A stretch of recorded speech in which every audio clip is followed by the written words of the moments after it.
welcome to Ag PhD. I'm Darren Hefty. And I'm Darren Hefty. Thanks for joining us today. 2017 was certainly the year of Dicamba. Now, there were good things about it. There were a lot of acres of Extend crops that went out, and that was great. Everybody's excited about this new technology. But then there were also some acres that got drift or volatility impacts on them, and we're going to talk about that situation today. We also want to cover sulfur. This is one of the secondary nutrients. Your crop actually needs a lot of sulfur, but it's a nutrient that we haven't thought a lot about until just the last few years. We want you to think a lot more about it in the next few years. We'll talk about sulfur today. Well, one thing we've always thought a lot about is our weed of the week. It is a primary noxious weed, so it's very important to get this one under control. We'll give you some tips on today's show. And first, here's our farm basics. Farm Basics is brought to you by the Liberty Link trait and Liberty herbicide from Bayer. The most reliable weed management solution, Liberty Link and Liberty herbicide are the link to efficient row crop production and sustainable weed management.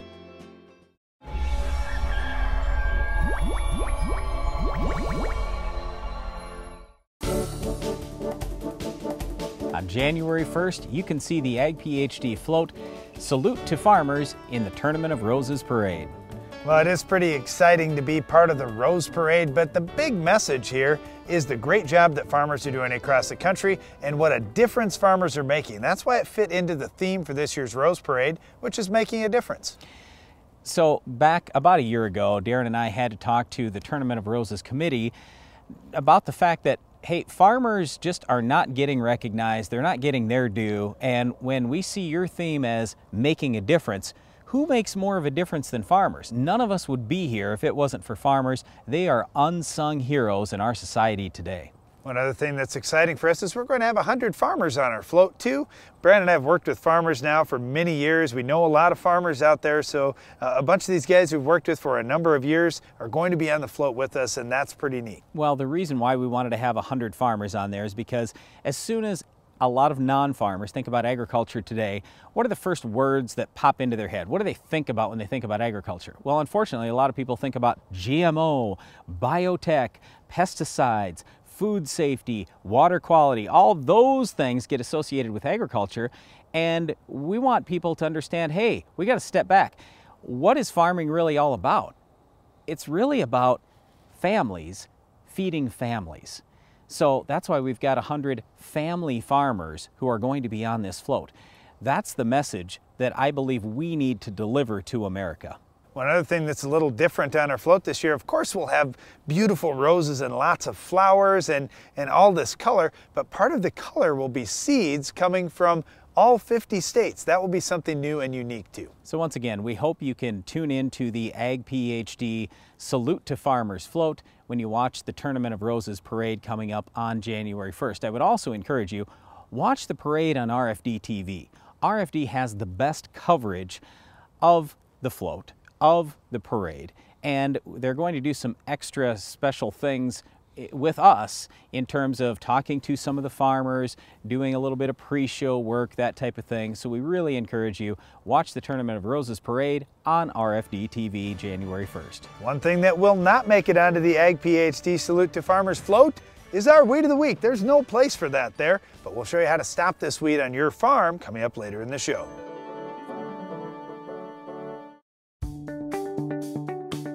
About 2 or 3 years ago, I went ahead and I started planting nothing but Liberty, and I haven't regretted it since. We've had no problems with resistance. All the resistance mare's tail that we had out there, velvet leaf or cockleburs or pigweed, I clean up the fields. I didn't have to go back. One application took care of the weeds. If I wasn't getting control on weeds and would have to fight it all year long, I wouldn't hesitate to guess that we'd probably be losing at least 25% of yield. First time I ever used Liberty Link beans, I had it right next to Roundup beans. The Liberty Link beans were standing about twice as tall. They had twice as many pods on it. That was the thing that sold me on it. If it can do it there on that tough ground, let's just start spreading it over the whole place. And that's what I did, and I went 100% and I haven't looked back. Tired of that old warped poly boom ruining your spray applications? Express Boom from Hypro is a fully assembled stainless steel boom that ensures an even application of chemicals every time. Don't wait another season, upgrade today.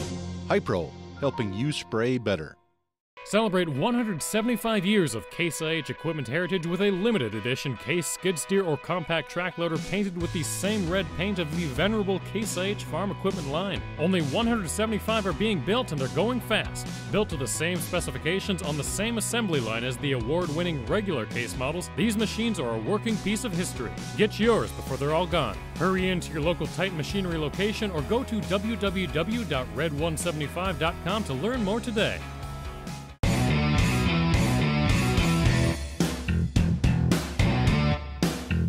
Leading the charge in strip tillage for more than a decade, the Soil Warrior brings the future to your farm today. Introducing the SoilMax ZD48, the newest addition to the SoilMax Gold Digger lineup. The first plow designed for smaller class tractors, the ZD48 has been tested on tractors weighing between 10,000 and 16,000 pounds with excellent results. Designed for row crop farms, vineyards, irrigation, and specialty crop farms. The SoilMax ZD48 will install tile up to 48 inches deep, as well as install 3 or 4-inch tile. The ZD48 truly opens up the world of tile installation to more farms than ever before. In 2018, we'll be celebrating 20 years of Ag PhD TV. First of all, we want to say thanks to you for watching our show for that long. Hopefully you've been watching it that long. And also, we've been on Sirius XM radio for 5 years coming up in 2018. So we've been on the air for a long time. Well, in all that time, we've never had a single topic talked about or got as much questions in as this Dicamba thing in 2017. It was crazy. Well, there's certainly a big impact that Dicamba made in a good way and a negative way. And the negative way is what everybody's focusing on. So let's just take for granted here a little bit that while we had some really good weed control and we're excited about the positive impacts, but the negative impacts we don't want to see happen again. Exactly. We don't want to see any off-target movement of Dicamba, and we don't want to see problems like we had. So let's detail some of these problems, Brian. We had tank clean-out issues. You know what? That's really nothing new in agriculture. Well, okay. We've had that before. Okay, but let's step back for just a second here. Understand that 2017 was the 50th year of Dicamba on the market. Banville got launched in 1967, so it had been out for 49 years prior to Dicamba getting sprayed on soybeans and cotton in 2017. 49 years. And I can just tell you, I was around for most of those 49 years, almost all those 49 years, and we never had anywhere near the number of issues. So we didn't, yes, occasionally we'd see some tank clean out things, occasionally. Occasionally we'd see a little bit of drift. I personally never, and I've been a full-time agronomist for 27 years now, I never walked in a field where I'd seen Dicamba volatility, never in 27 years. And I personally have recommended tens of millions of acres of Dicamba be sprayed. So we screwed something up in 2017. And to Darren's point, yes, some of it was tank clean out, so go ahead. All right, so tank clean out was certainly one of them, but that's fixable. When you think about, did we do a good job? Did we clean out the booms? A lot of the issues came down to, you know what? I had an issue in the boom. I got the tank perfectly clean, but I forgot to flush everything out of the boom, or there was a little bit of stuff held up in the ends of my booms that I didn't get out, and that burned off, you know, in the first pass or two in the field. Yeah, so that could happen. Absolutely. Well, I was down in Missouri, and I had an agronomist tell me that someone from the University of Missouri had taken a whole 1,200-gallon tank, put 1 ounce of Dicamba in there, and that was enough to cup soybeans. Soybeans are the most sensitive plant. I could have swore that tomatoes were more sensitive, maybe sugar beets, something like that. No way, not even close. Soybeans are way more sensitive than tomatoes or any other crop that we know on the planet. All right, Brian, you mentioned some different formulations of Dicamba, and this is one of the things that's caught attention too. That, you know what, there was some old Banville being used. There was some old Clarity being used, not the new formulations like Extendamax and Ingenia, for example. All right, well, we did tests ourselves on our own farm, and this is in the fall when soybeans were a cover crop, but we sprayed old Clarity, 10 gallons of water, just like we always used to spray it for many years, saw no volatility, no drift problems. So I don't know. I am not buying this fact that, hey, these products, these new products are dramatically better than Clarity. I don't see that. Now, don't get me wrong. I'm not saying use Clarity off label, but I'm just saying I don't buy that the new formulations are that much better. Could they be a little bit better? Yes. Well, here's the thing though, Brian. There were off-label applications, and what that leads to is, you know what, not only were some guys using the wrong product, some guys weren't following all the label requirements. Like, for example, air inversions. We're instructed, let's avoid air inversions. This became a real hot topic in certain areas. And I feel bad about that because we did not talk about that very much on Ag PhD over the course of the last year. So let's put it to you this way. I don't want you spraying within about 4 hours of sunrise or sunset, okay? Now I'm probably going to avoid all temperature inversions. There's a temperature inversion on our farm every single night, usually an hour or so before sunset. That's just when it happens. So you can't spray at night now with the new label changes, but I don't want you spraying even close to dusk or dawn. Well, here's the thing, that not being able to spray in the night is a good thing. That's a good move, no doubt about that. Our point here is that it's not just the night where we're at risk of these air inversions, it's the first hour or two leading into and out of that night. So you really have to watch out for the signs of air inversions on your farm. Pay attention to that and you can avoid a lot of problems. Okay, and here's the reason why I say I don't want you to spray within 4 hours of sunset. Yeah, the air inversion probably isn't going to happen until an hour or so before sunset, but I want your product to absorb into the plant. Where I saw most of the volatility issues this summer is when guys are spraying in the evening because the product didn't dry on as fast as old Clarity with small spray droplets. Just think, we've changed nozzles, so we made the droplet bigger, so it's going to take longer to get absorbed. Then you throw drift retardant in, bigger droplet yet, going to take longer for the droplet to get absorbed. Well, all the time that droplet is sitting on the leaf, that is time it can vaporize. So I want it absorbed into the plant or rained into the soil. Either way, it's done. I have no more risk after that point. Well, here's what we saw, Brian. As we went further along in the growing season, we had more humidity and that droplet just stayed wet on those leaves longer. So we've got to be really focused on that. If we get great big droplets with drift retardant agents, with all these surfactants and everything else, it's harder for that droplet to break down and dry up. It is, but I want you to spray on a sunny day. You spray on a sunny day, a lot of these issues really go away. Yes, if it's hot, it possibly could volatilize more, but I'm really not that worried about that because if it does volatilize immediately, well, you know where the wind's coming from. Where the problems came is when it volatilized the next morning and the wind had shifted direction. So that's where we saw the big issue. All right, so let's just say this. We're not trying to blame anybody for this and say, you know what, you did a terrible job and that's why I had a problem. No, in many cases, guys were trying to do the right thing. Yes. But we had some extenuating circumstances happen to us. I don't know like about the that. air inversion and some of these things. That's not extenuating circumstances. That is, like we just didn't do the proper training. Like you're talking about 4 hours in front of it. I didn't spray in that air inversion, but I put a product out and the droplet stayed wet and now the air inversion came a few hours later. And it's something that you normally wouldn't expect. We haven't seen that in the past. Well, spraying 4 hours in advance of sunset, we didn't have that problem. When you sprayed in the evening, you had that problem a lot more. So that's what we're talking about. And here's the other thing. So I've had a lot of guys now over the fall come to me and say, Roundup 2s are beating the Extend beans. And boy, the Roundup 2s were cupped. It's exactly like we've been saying. Hey, there are many cases of yield gain that I have personally seen over the years with Dicamba cupping. That's a big reason why the Dicamba beans may not look as good yield-wise as some of the Roundup 2s. But do you really want cupping next year? I don't think so. Nobody wants that. So I'm still going to lean toward, hey, I'd rather see you plant either Liberty beans or Extend beans to kill the weeds. And I'm going to 95% disagree with Brian here. Yes, occasionally we would see a Roundup 2 field yield as well as Extend, but across the board, across the whole country, the Extend beans are noticeably higher yielding. Yes. And you look at a lot of the third-party trials, there's Roundup 2s in there, there's Extend beans in there. The Extend beans are winning, Brian. Yes, so absolutely. they are better genetics. I'm just saying there are some one-off situations where guys get drifted on, even on our own farm. And we say, oh, wow, those beans are amazing. Well, yeah, but are you going to be able to repeat that and drift the right amount or volatilize the right amount onto your Roundup 2 beans or Liberty beans? No way. And certainly there are fields that lost major yield that had huge issues on them. We're not discounting that But that was probably drift. That was not volatility. Volatility, we saw no yield loss or maybe even yield gain. With drift, absolutely. Drift, yes, we saw yield loss. Well, this dicamba issue has certainly generated a lot of discussion and a lot more research this summer, and that's a good thing. We see some positive changes happening on the label, and going into next year, we've got a lot more confidence using the products. Well, dicamba isn't the complete answer for our Weed of the Week, but we'll tell you what is coming up later in the show.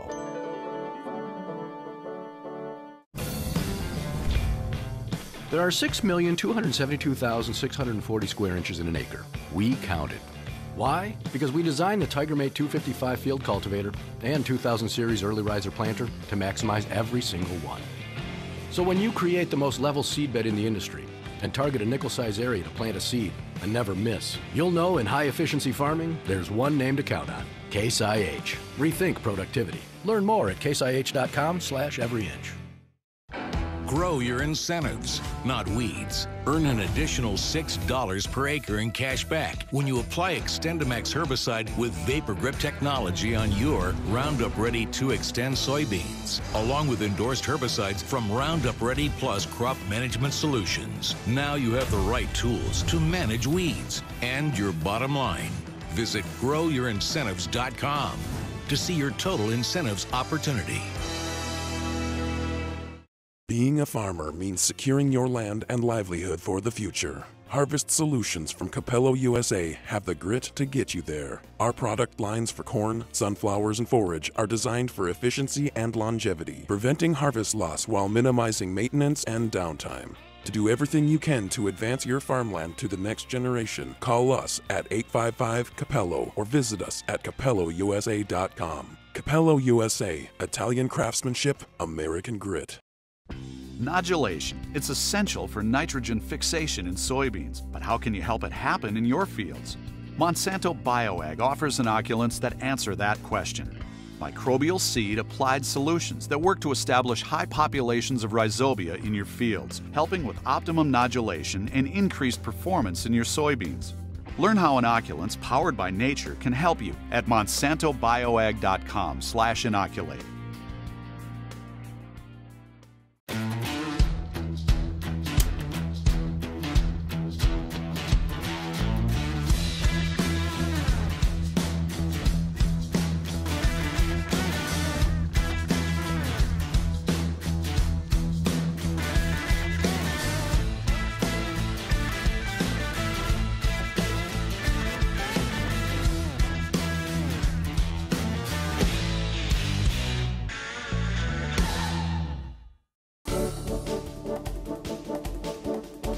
The great thing about air pollution back in the 1970s and 80s was the as great farmers, thing about air pollution? we That's how got you free start sulfur. this? Absolutely, Oh my we got goodness. free sulfur. It was free money. Okay, so clearly we've identified who the dollar and cents person is on the farm here.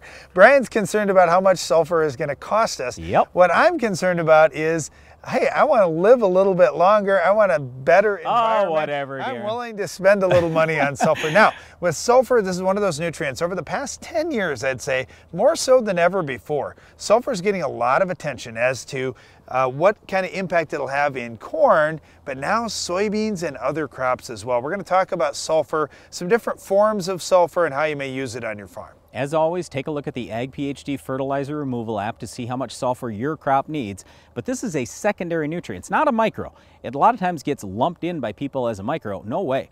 It's a secondary nutrient. You need lots of sulfur in many cases, and here's the problem with sulfur: it's leachable. So just like with nitrogen, you need to put sulfur on almost every year in most cases, as long as you have good drainage in your soil. All right, so what are some of the common sources of sulfur, and when are people doing this? We see a lot of ammonium sulfate going out now as a nitrogen source, right at planting time or shortly thereafter. And you say, okay, well, you're focused on the nitrogen component. Yeah, but guess what? There's a lot of sulfur in there. So you're going to get quite a bit of sulfur out. You're going to get plenty for your whole season if you're using any decent amount of ammonium sulfate out there. And the other good thing is Your nitrogen is in the ammonium form, which is protected from leaching, at least for a certain period of time out in your fields. That's a positive thing on both fronts. There are so many ways you can get sulfur though, in addition to ammonium sulfate. There's manure. We get water treatment lime. There's some sulfur in that. There are plenty of different liquid products. We have a lot of ways to get sulfur out there. You can use it pre, you can use it post, whatever you want to do. Here's the point. You need sulfur in your crop. And also, the reason why you need sulfur in your crop, yes, it's important in many phases of the plant, but let's talk about one specific thing, and Darren mentioned ammonium sulfate. Sulfur really helps nitrogen get utilized better. So what I'm trying to say here is if you're lacking in sulfur, you're going to find that you need to apply more nitrogen to get the same yield. Well, does that sound like a good thing for the pocketbook or the environment? No way. So have the right amount of sulfur in your crop, in your soil. You're going to find you have higher yields and better overall use efficiency out of your nitrogen and other elements. Sulfur often has a lot of focus in corn crops, and if we're short, we'll see yellowing towards the top of the plant because it's one that once it's in that plant, it's going to stay put. So the new growth is going to be where it's going to show the shortage. You can also do some plant tissue testing to find out where your sulfur levels are in the plant.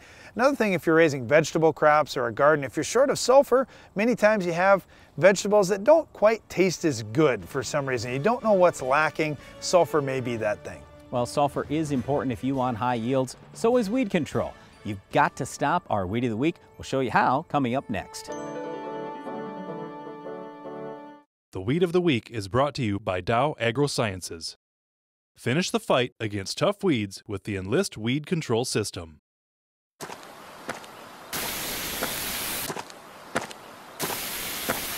Weeds are tough, but we're tougher. With unrivaled weed control, reduced drift, and near zero volatility. So, who's tough now?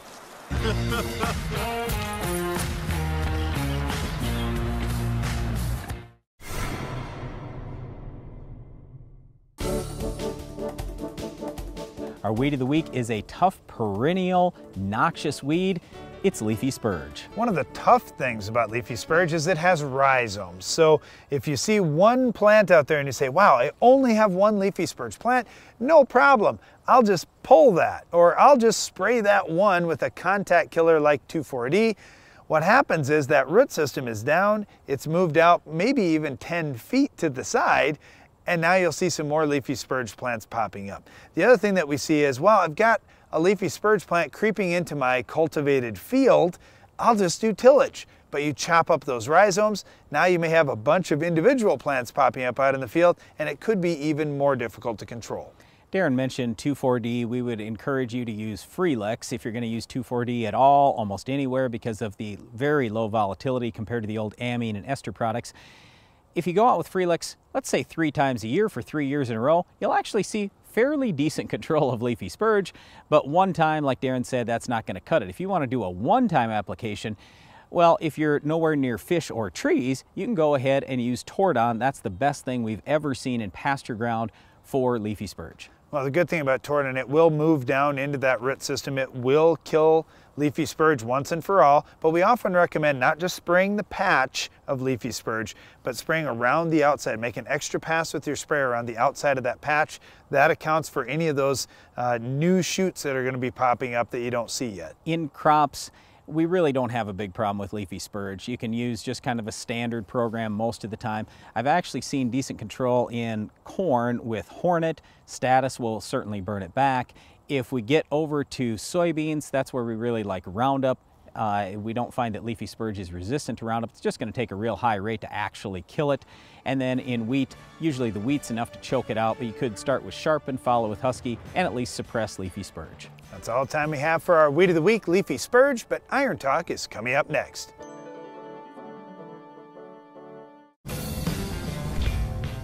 There are 6,272,640 square inches in an acre. We counted.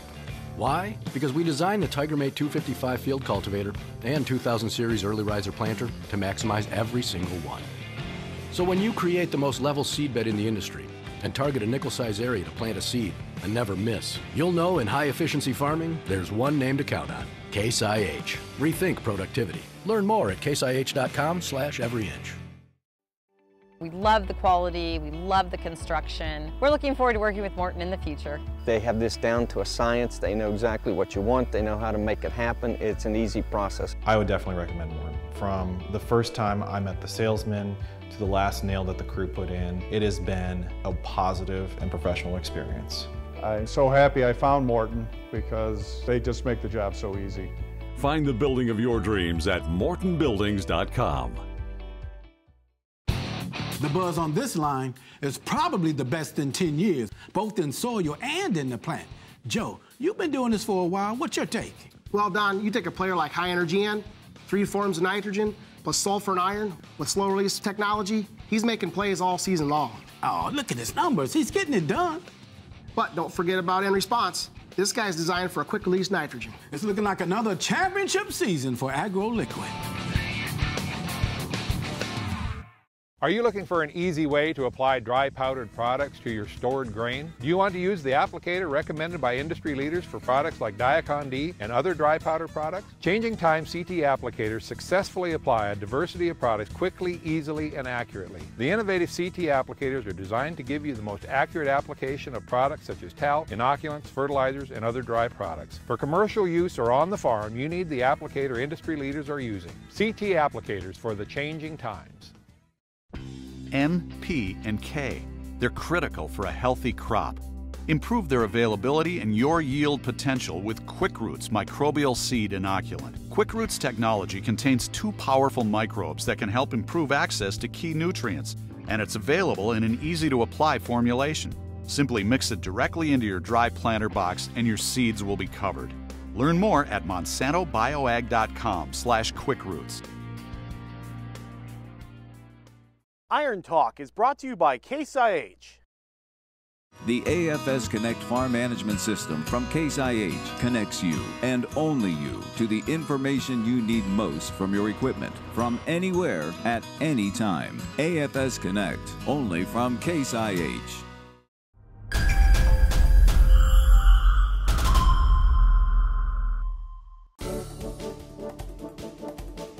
Why should you use a 2x2 placement? I'll address that question in today's Iron Talk. On our farm, we really like in-furrow placement of fertilizer and some biological products.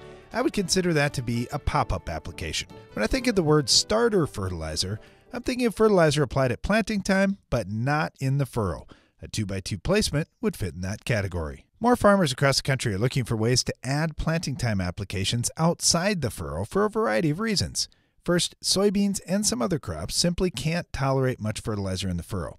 Even moving 2 inches to the side and 2 inches below the soybean seed, you can put a pretty good load of fertilizer out there without creating a stressful environment for the seed.